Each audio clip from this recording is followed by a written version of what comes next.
Hello, this is Julian with Coffee Reviews, and today we'll be reviewing the Esmeralda Mario 41 AAS Wash Process Panama from Geshary Coffee. And there's the cup right there. And Geshary, based out of Tokyo, Japan. And we have our first ever guest reviewer with us here today, as my buddy Godzilla wanted to jump in on this one.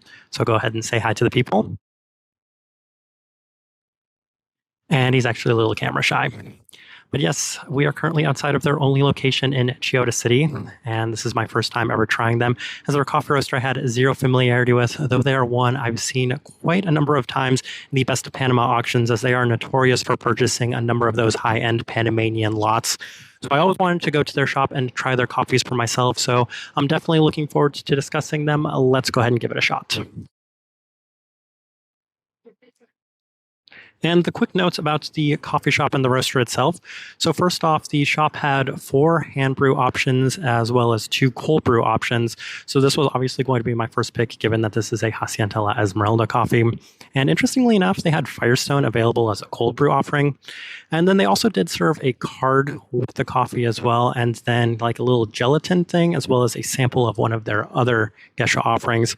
So they do offer quite a bit. It's a very nice location as well, with a kind of street view of things from the 4th floor. So a lot of really nice things about the coffee shop in general. As far as the coffee goes, the profile on this one is the most developed of any of the coffees we've reviewed up to this point, as they did list it as a medium, and I can definitely tell that this one has a fair bit more development than any of the other coffees. So let's go ahead and start discussing what I actually got from the coffee itself. And interestingly, it didn't act too much like I might have expected for a wasp Panamanian Gesha, as it had a little bit more of a, we'll say, vibrant characteristic to it. It's going to be demonstrated in the tasting wheel itself, but they had an apricot note listed on here, which is something I could see.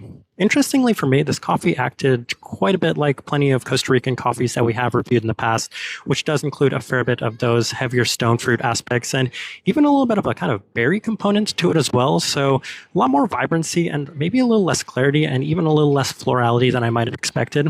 And that's something I'm going to go ahead and show you, as let's go ahead and put up the tasting wheel right now so you can see what we're getting. Now let me go ahead and pull up my notes, and my buddy Godzilla is actually very popular with the people here. All right, so we have quite a few level 4s. Let's go through those real quick. And we'll start with the body level 4. That might be one of the most interesting parts about this coffee, is that I fully expected this one to have maybe a little bit of a lighter body, but this one right here is one of the most heavy-bodied coffees we've reviewed up to this point. Very interesting to me in that regard. Cleanliness, level 4. Yes, and once again, this is a Panamanian Gesha, so maybe I would have expected that to score a fair bit higher. But this one right here, it's even on the lower side of level 4, as there is some slight fermenty aspects to it. A little bit in terms of that, we'll say stone fruit and berry quality, as they just feel a little bit more robust in general. Finish level 4. Yes, and once again, in that regard, it does have a long-lasting finish in that sense, as those fruit components do seem to linger a fair bit as well. Sweetness level 4. Yes, and given that this one does offer a fair bit of natural-like characteristics, then of course it has a fair bit of the sweeter aspects to it as well. So those things, as well as the citrus fruit, level 4. Yes, I do believe, I don't have the notes in front of me, that they had 2 citric notes listed on here. And I could definitely see a fair bit of the citric qualities. That's a little bit more in line with my expectations for Gesha coffees in general, especially the Panamanian Geshas. So I do see a fair bit of that within this one.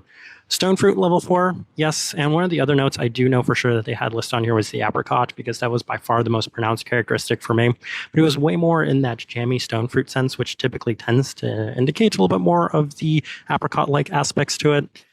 And then we have quite a few level 3s. We'll start with the acidity level 3. That one also surprised me a little bit, as this one didn't necessarily have maybe as much acidity as I was expecting. It's a little bit more at the medium level of that. Berry fruit level 3. Again, this coffee reminded me a little bit of a Costa Rican coffee, so it had a little bit more of those, we'll just say, slightly red berry aspects to it as well, which I don't think was a note that they had listed on here, but kind of interesting in that regard. Caramel level 3, yes. And given that there's so much of that kind of like caramelized candied sweetness to it, then that's also present within this coffee. And then we have quite a few level 2s, but honestly, as I'm looking at this tasting wheel, those are the main things worth noting. I do think it's a pretty good representation of what I was getting from this coffee. All right, so my overall thoughts and impressions of this coffee. This one probably is my least favorite as of this moment, and that probably has a lot to do with the profile of this coffee, as once again, it did just feel a little bit more developed than some of the other ones. But in addition to that, maybe expectations played a huge role in it because it did seem to take away from the clarity, florality, as well as some of those more clean fruit components that I typically tend to expect from this coffee. A lot of people know Hacienda La Esmeralda is one of my favorite producers in the entire world. So that's why all of these factors put together, I think, just lent this one to being a little bit less exciting than I might have been hoping for or expecting. Godzilla, what was your thoughts on this one? Okay, I guess this coffee left him speechless. The type of person we would suggest this coffee to, though, is somebody that may like their more, we'll say, vibrant characteristics of their coffees. Again, it acted a little bit more like a honey processed Costa Rican coffee for me in that regard. So a little bit more of those jammy apricot-like attributes to it, most specifically. Still offering a nice higher end of clarity as well as a fair bit of body.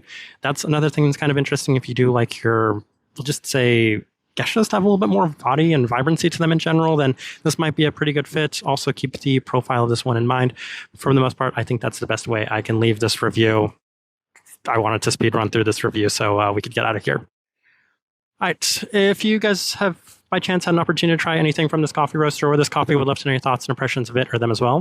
If you're enjoying the content, give this video a like, subscribe if you're not already subscribed.